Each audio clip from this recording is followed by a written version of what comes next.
10절 말씀을 읽고 나누며 시작할게요. 나오미가 자기 며느리에게 이르되 그가 여호와로부터 복받기를 원하노라. 그가 살아있는 자와 죽은 자에게 은혜 베풀기를 그치지 아니하도다 하고 나오미가 또 그에게 이르되 그 사람은 우리와 가까우니 우리 기업을 물을 자 중에 하나이니라 하니라. 아멘.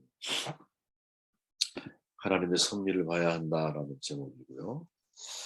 어제의 말씀을 잠시 한번 되돌아보면 우리의 삶 속에 저는 하나님의 복선이 있다라고 생각을 합니다. 하나의 사건 속에 더 선한 길로 인도하시는 하나님의 마음을 우리가 포착하는 훈련을 해야 한다고 생각을 해요. 하나님의 징조 또 하나님의 사인을 구하는 것은 아하스 왕을 통해 살펴봤지만 이것은 아주 긍정적인 신앙의 길입니다.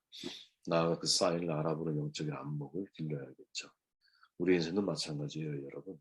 항상 하나님의 사인이 다가오는 사건들 속에 그냥 하나님 앞에 우연이 없으니까 다가오는 사건들 속에 담겨 있습니다. 그렇게 그 사건을 통해서 어떻게 미래를 조명할 수 있느냐, 이것이 우리의 미래를 다르게 만들어 가는 것이죠. 나오미는 모압 이후의 역경을 통해서 하나님에 대한 태도가 달라져 있죠. 나오미는 자신의 삶이 철저하게 하나님과 연관되어져 있다는 것을 깨닫게 돼요. 그리고 모든 사건을 우연으로 받아들이지 않고 필연적인 하나님의 뜻으로 이해하기 위해서 애를 쓰고 있죠. 그 시선으로 룻을 바라보고 또 룻이 하고 있는 말들을 주목하게 되는 것이죠. 오늘 20절 말씀은 이제 룻이 한 말을 나오미가 듣고 나오미가 하는 반응을 우리에게 소개해주고 있는데 룻의 입에서 보아스란 이름이 거론이 되고 또 보아스란 이름이 나오미에게 여러 가지 생각을 불러일으키게 된 것 같아요. 나오미는 보아스란 이름을 듣자마자 즉각적으로 세 가지 반응을 보이는데 이것을 이제 내용에 들어가기에 앞서서 시제적으로 놓고 보면 이 시제가 제 개인적으로는 대단히 중요하구나. 우리가 미래에 대해서 희망을 품을 수 있는 중요한 어떤 나의 지금까지 역사, 히스토리를 이해하는 과정에서 시제적인 이해가 되게 중요하구나 하는 것을 생각해 보게 되었습니다. 시제를 보면 현재에서 과거로 그리고 다시 미래로 진행되고 있죠. 무슨 말이냐? 복을 기원하는 것은 현재의 은혜에 대한 반응이고 죽은 자에게 은혜를 베풀기 이것은 과거 고통스럽고 아팠던 지난 삶에 대한 새로운 이해 해석이 된 거죠. 그리고는 룻이 말한 보아스가 기업 물을 자라고 고백을 하잖아요. 이 표현 속에 자신이 아끼고 사랑하는 며느리 룻에 대한 미래의 소망으로 연결이 되고 있는 거죠. 그 반응을 하나하나 우리가 좀 들어가 보면 첫 번째로 보아스의 친절이 여호와 하나님께 칭찬받을 만한 가치가 있는 행동이라고 말하면서 나오미가 하나님의 복이 그에게 임하기를 기원하죠. 나오미는 룻이 많은 밭 가운데서 하필 보아스의 밭에 들어가서 이삭 죽기를 부탁한 일은 우연이 아니라고 이해를 해요.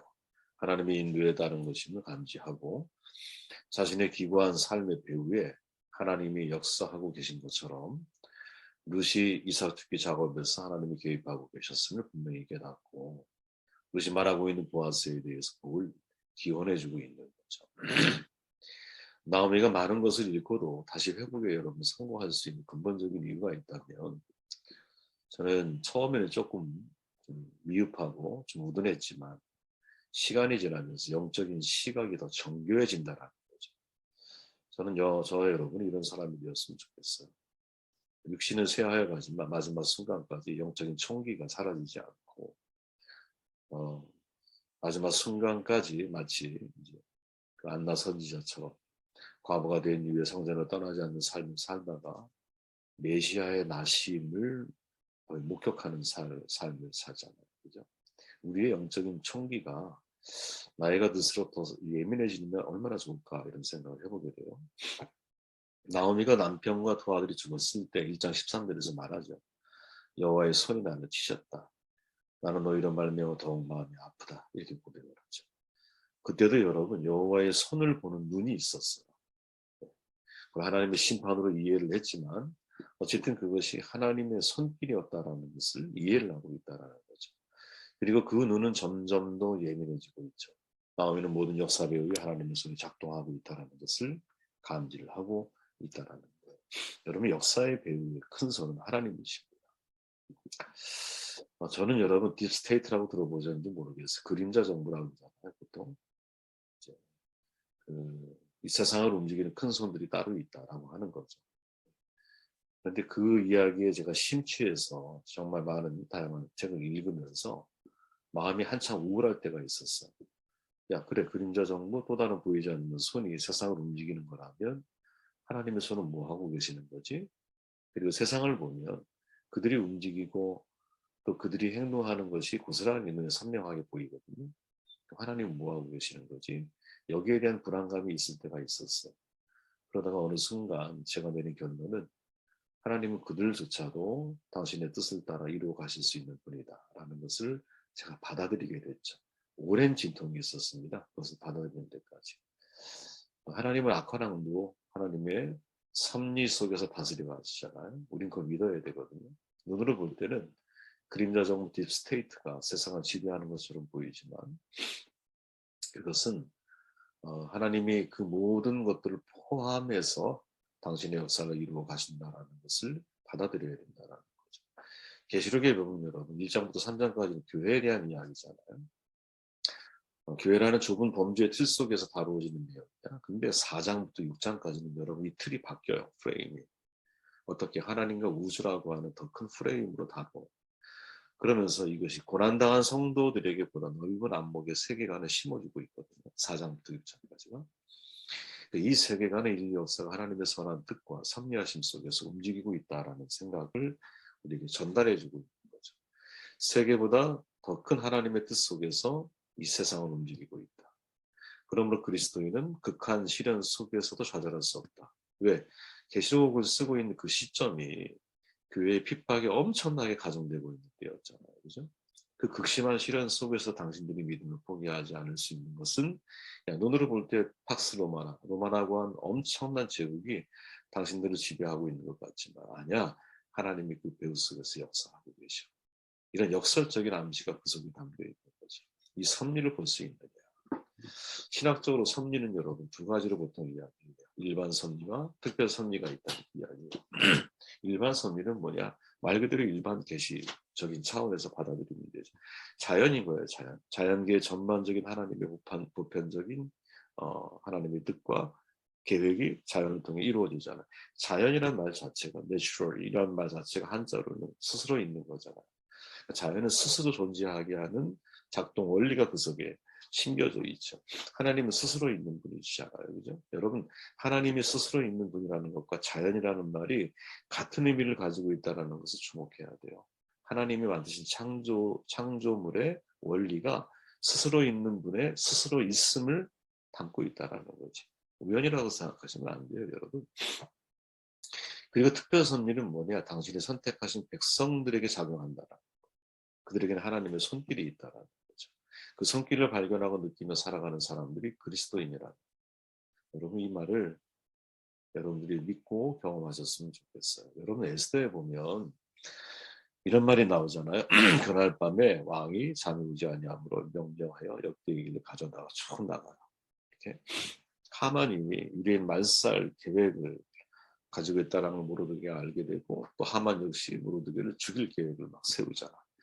근데 그때 어느 날 그날 밤에 마침 하필 그날인 거야. 잠이 오지 않았다라는 표현이에요.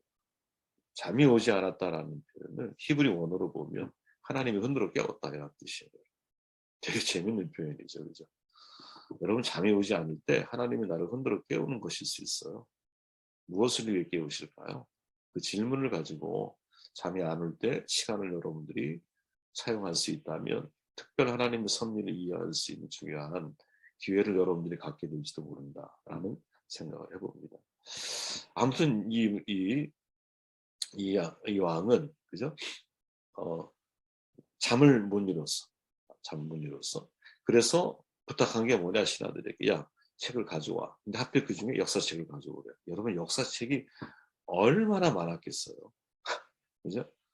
얼마나 많은 역사책이 있었겠어요. 그런데 하필 그 역사책 중에서도 가져온 게 뭐예요? 모르드게가 암살을 제지한 사건에 대한 이야기인 거야. 근데 또 갑자기 왕이 뭐라 그러냐면 야 내가 이 살려준 이 사람 나를 구해준 사람에게 어떤 상을 내가 베풀었어? 이렇게 질문하거든요. 원래 정상적이라면 야, 암살을 시도했던 그놈들은 어떻게 됐어? 이렇게 묻는 게 사실은 더 순서일 수 있거든요. 근데 갑자기 그 사람에게 내가 상을 주었는지를 거꾸로 물어요. 근데 이 사건이 5년 전 사건이거든요. 그러니까 이미 다 잊혀진 거야, 사실은. 그거 뭐 여러분 물론 충격적인 사건이었으니까 기억도 물론 남을 수가 있겠지만 신하들의 입장에서는 정확하게 상을 줬는지 안 줬는지 이거 참 찾아보기 전엔 발견하기 쉽지 않은 문제고 안 줬다고 말을 해요. 이렇게 해서 에스더에서 우리에게 보이는 우연처럼 보이는 사건들이 8번이 반복이 돼요. 이게 특별선이라는 거죠. 특별선. 무엇? 하나님이 선택하시고 하나님이 사용하시고 하나님이 자녀로 삼으신 종들에게 하나님이 특별히 간섭하셔서 그의 인생을 이끌어 가시는 역사가 있다라고 이걸 볼 수 있는 거예요. 하나님은 여러분 잠이 오지 않는 거 흔들어 깨우시는 분이라고. 우리는 잠이 오지 않는 거야. 우리가 볼 때는 그냥 나는 육체적으로 지금 피곤하니까 잠을 자야 되는데 그냥 포도주 한 잔 마시고 잠을 잘 수도 있고 뭐 물론 그럴 수도 있는데 그죠? 이 모든 것들이 우연처럼 보이지만 특별한 섭리 속에서 당신의 뜻을 이루어가는 과정으로 흘러가고 있다는 거지. 이 하나님의 특별 섭리를 알아가고 있는 나오미 그녀가 보아스에게 복을 기원하고 있어요. 이것도 상당히 주목해야 할 내용이라고 저는 생각해요. 믿음을 가진 사람 아무것도 없잖아요, 사실 나오미. 그죠? 근데 나오미에게 있는 게 있어요. 무엇? 하나님은 복을 주시는 분이셔. 그리고 내가 하나님 앞에 복을 기원하면 이 복이 그 사람에게 반드시 연결이 될 거라고 하는 아주 지푸라기 같지만 이 믿음을 이 나오미는 가지고 있다라는 거죠. 그래서 나오미는 자꾸 복을 기원하는 내용이 나오미를 통해 이렇게 자주 룻기에서 등장을 하는 거예요. 여러분 하나님께서 모세를 통해 전하신 제사장의 축복 기도문이 있죠. 네. 제가 가끔 이 기도문을 낭독하기도 하지만 이런 내용이죠. 내게 복을 주시고 여호와께서 너를 지키시기를 원하며 여호와는 그의 얼굴을 내게 비추사 은혜 베푸시기를 원하며 여호와는 그 얼굴을 내게로 향하여 드사 평강 주시기를 원하며 감동적인 구절이죠. 그런데 이거보다 더 중요한 구절이 뭐냐? 그 다음 구절이에요. 그들은 이같이 내 이름으로 이스라엘 자손에게 축복할지 내가 그들에게 복을 주리라. 하나님의 복을 주시겠다고 약속하고 계시죠. 어떻게 하면 우리가 누군가의 복을 기원하며 하나님께서 그들에게 복을 주신다라는 것. 정말 놀라운 약속이죠. 이 기도문은 여러분 구약에서 제사 아론 가문을 향해서 말씀하신 거예요. 자, 신약인 우리들은 너희는 왕 같은 제사장이요. 베드로의 고백이죠. 이 그리스도의 신분이라는 거예요.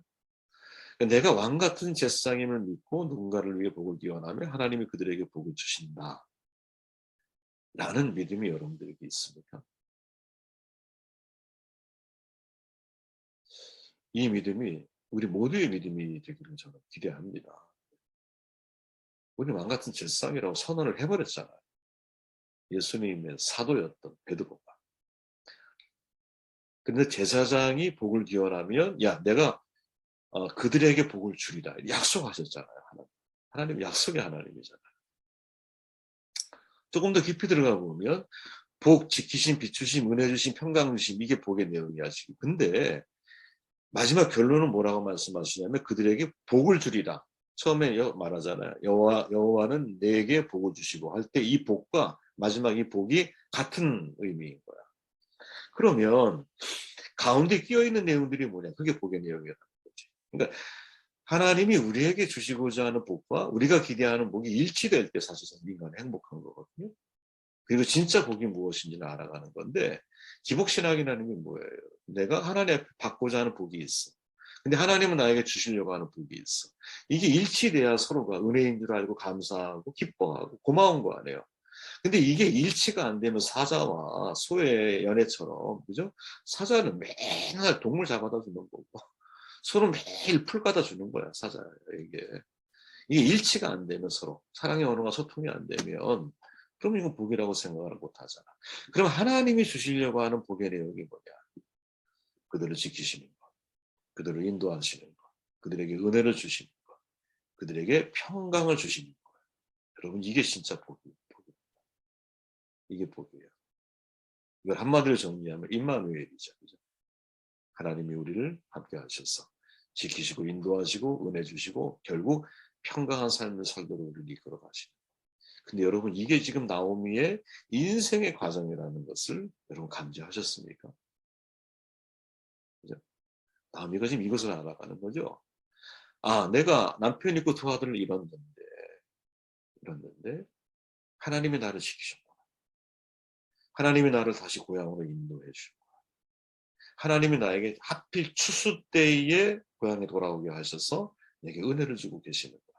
루세 이야기를 들어보니까 보아스를 만나게 하셔서 그 은혜가 지속되고 있고 보아스가 귀여운 물을 자라는 사실을 나오미가 알고 있기 때문에 야, 우리의 인생을 어떻게 평강 가운데로 인도하시는 하나님을 감지하게 되는 거죠. 이 하나님의 손길이라는 거예요. 현재 그것을 나오미가 그 시간적인 간격이 이 안에 다 포함되어 있잖아요. 그죠? 현재 그것을 하나님의 특별한 섭리를 나오미가 발견하게 되죠. 그러면서 두 번째, 하나님이 자기 가족을 결코 버리신 적이 없다는 사실을 깨닫게 됩니다. 산자와 죽은 자에게 은혜, 즉 친절 베풀기를 그치지 않으셨다라는 것을 알아채리.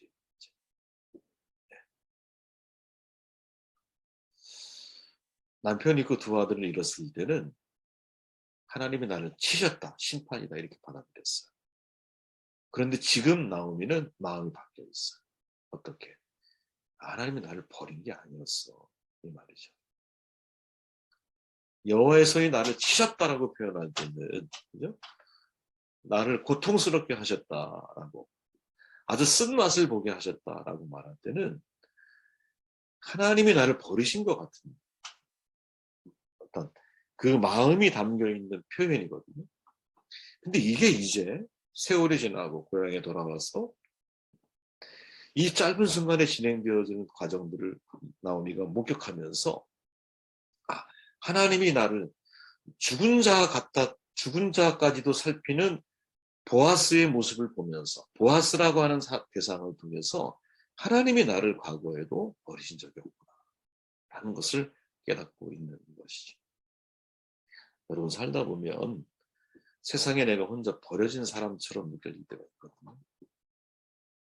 아주 고통스러운 시간일 거예요. 그죠? 저도 어렸을 때, 4살 때 혼자 자유공원에 놀러 갔다가 4살짜리가 뭘 알겠어요. 쫄래쫄래 형들 따라갔다. 형들을 잃어버리는 바람에 혼자 이제 나고자가 된 거. 그날이 국군의 날이었기 때문에 사람이 엄청 많았던 것으로 지금도 기억이 선명해요. 근데 갑자기 나를 지키는 사람이 없다라는 걸 내가 혼자 이제 딱 버려진 느낌이 들면서 정말 대성통곡하고 울었던 것 같아요. 제가 지금도 그 기억이 이제 선명합니다. 4살짜리 아이가 이제 그러고 있는 거죠. 그때 강냉이 파는 아저씨가 저를 데려가려고 했는데 아마 그 아저씨를 따라갔으면 제가 지금 고물상 주인이 되어 있지 않을까 뭐 이런 생각도 해보고 참 하나님이 저를 불쌍히 여기셔서 어머님을 다시 만나게 하셔서 참 그때의 기억을 떠올리면 진짜 고통스러웠던 것 같아요. 그죠? 근데 이제 현재 하나님의 특별한 섭리를 나오미가 깨닫고 나니까 과거 나의 하나님이 치셨던 삶의 그때를 어떻게 다시 해석을 하느냐? 하나님은 나를 버리신 게 아니야. 이게 버리신 게 아니야. 그래서 여러분, 저는 시편 기자의 이 기록을 무척 좋아하거든요. 시편 77편 저희가 전에 한번 읽어드렸죠. 내가 옛날고 지나간 세월을 생각하여 싸우니 밤에 부는 노래를 내가 기억하여 내 심령으로 내가 내 마음에 간구하기를 주께서 영원히 버리실까? 다시는 은혜 베풀지 아니하실까? 그의 인자하심이 영원히 끝났는가? 그의 약속하심도 영구히 피하였는가? 하나님이 그가 베푸실 은혜를 잊으셨는가? 노하심으로 그가 베푸실 긍휼을 그치셨는가 하였나이다. 셀라. 여기까지가 나오미의 과거 같죠, 여러분. 그죠? 나오미의 입장인 것 보면. 근데 바뀌죠. 또 내가 말하기를 이는 나의 잘못이라. 지존자의 오른손에 해 곧 여호와의 일들을 기억하며 주께서 옛적에 행하신 기이한 일을 기억하리이다. 저는 이 과정이 여러분 중요한 신앙의 터닝 포인트예요. 우리 인생에 나 혼자 벌어진 것 같은 과거를 내가 해석해 보니 네, 나 혼자 벌어진 것 같고 하나님의 은혜가 나에게 더 이상 미치지 않는 하나님이 나를 버리신 것 같은 그런 느낌이 들 때가 있어요. 그런 신앙의 과정을 여러분들이 통과할 때가 있다. 그때 신앙을 회복하는 방법이 뭐냐? 이는 나의 연약함이라. 그죠? 여호와의 일들을 기억하며 옛적에 행하신 기이한 일들을 기억하리이다. 다시 기억을 해야 합니다. 오늘은. Remember, repent 이렇게 두 단어가 나와요. 영어로 보면. 근데 이 과거에 대한 재해석은 어디서부터 시작을 하고 있느냐? 현재 나의 삶 속에 임해 있는 하나님의 특별한 섭리가 무엇인지를 내가 알게 됐을 때 과거에 대해서 하나님이 나를 버리신 게 아니라 하나님이 나를 그때도 나를 지키시고 그 자리에서 나를 이끌어내셔서 고향으로 인도해 오셨고 여기에서 하나님의 은혜 베푸심을 통해 나를 이끌어가고 계시고 룻에게 마지막 세 번째 기업 물을 자라는 사실을 고백하잖아요. 이 표현에 보면 나오미가 또 그에게 이르되 이 무슨 말이냐면 한참을 생각하다가 뭔가 떠오른 거예요. 지금 나오미가. 그러니까 현재 하나님의 특별한 섭리를 내가 깨닫게 되면서 복을 기원했어. 그리고 과거를 내가 잠시 돌아봤더니 야 과거에 내가 죽은 자 같은 때에도 하나님이 나를 지키시고 인도해 오신 게 맞구나. 나를 버리신 게 아니었구나. 그리고는 뭔가 또 한참 생각하다가 나오미가 또 그에게 이르되 이게 그런 표현이에요. 나오미가 또 그에게 이르되라는 말은 뭔가 생각이 떠오른 거야. 그리고 떠오른 생각이 뭐였느냐? 하나님이 룻의 미래를 책임지시려고 하는구나. 룻의 미래를 열어가시려고 하는 거구나 하는 것을 깨닫게 되죠. 현재 하나님의 특별한 섭리를 깨닫고 과거부터 지금까지 하나님이 나를 지키시고 인도하셨음을 알게 된 순간 미래의 소망이 보이는 거죠. 기업 물을 자가 눈에 들어오는 거예요. 그를 만나게 하신 것이 우연이 아니고 필연이겠구나 하는 것을 받아들이게 되는 거지. 이런 은혜가 있기를 주의 축원드립니다.